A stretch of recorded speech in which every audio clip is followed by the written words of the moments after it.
No, no more clients. I don't want any more. If I grow anymore, I'm going to lose intimacy. I'm going to lose power. I'm not going to be able to do the great work that I'm doing. This is Mark Silver with Heart of Business, and this is a really common thing that comes up with folks that we work with, which is that when they start to work on their business and they start to see the possibility that, yeah, they could reach more people, they could have a larger audience, they could have more flow through, and they start to get concerned about losing intimacy. Like, if I have so many people that I'm connected to, will I really know people deeply? Will my work still have the power and impact? And I want to really address this because it stops people before it needs to stop them. Because the question itself is really legitimate. You know, there is this emphasis in capitalism that you have to grow. You know, oh, you're doing 5 figures, you need to do 6 figures, you need to do 7 figures, you need to do 8 figures. You know, you need to make all of this money, you need to reach thousands and thousands and thousands and tens of thousands and hundreds of thousands of people, and that is not true. That is not true. And there is actually a point where scale changes the nature of the business. This is true. It's not just a fear. It's not just some issue that you need to get over. There's something very legitimate there. And this is a hallmark of how I like to look at business, is that when we have a fear or concern, it's rarely just a limiting belief or something we just need to push through. It's often a very legitimate question.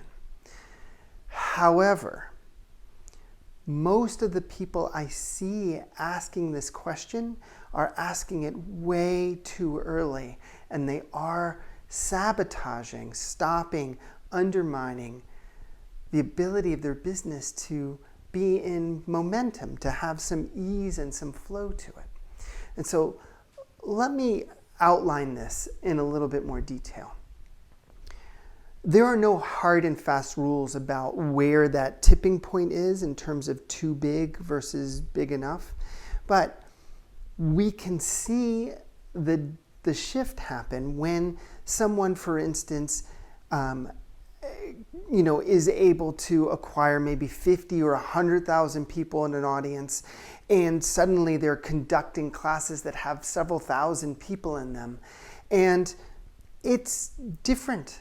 It's different than working one-on-one with clients. It's different than having an intimate small group.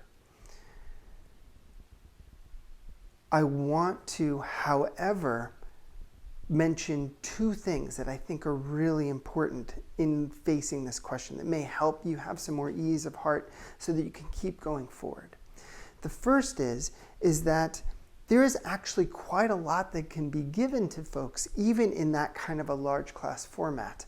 You know, we have classes that have hundreds of people in them, and it's not the same as when I'm working one-on-one, but a lot of folks, they don't want one-on-one. Like, they're not ready for that intimacy, or they may never want it, at least not want it from me, for instance.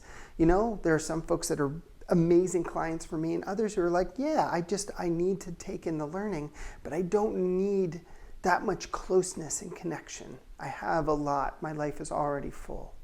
And so we don't want to undermine the power of that kind of format.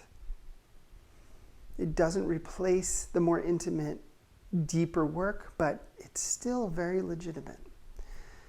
But the second piece, which is really, really important, and I think is maybe at the crux of the question for many people, is that you actually have choice about how you handle your calendar and how you handle your clients. You have choice. I think when you're early in business and when you have maybe been raised with, you've never had your own needs around being cared for and being seen and being appreciated and met, there can be this thinking of like, oh my goodness, anytime somebody asks something of me, I have to give it to them. And that leads to filling up your calendar in really crazy ways. It leads to overwhelming your schedule. It leads to overwork when your business starts to get busy. You have to Be willing to honor your capacity and come to learn what your capacity is when you start to work with marketing and you start to see this influx of a larger audience than maybe you were used to. And so really what at the heart is that whether you have 50 people in your audience or 1,000 people or 5,000 people, that no matter how many or how few inquiries coming in, you get to choose. If you have 20 inquiries come in, you can put people on a waiting list. You can say, my client roster is full, I can put you on the wait list. I can see you in a few weeks or a month. Oh, I'm sorry, my small group is full. It also gives you the ability to start to raise your rates. You know, you don't have to make them outlandish or unethical, but you can start to charge a rate that is nourishing when you start to have a larger audience. So I really want to give you permission and awareness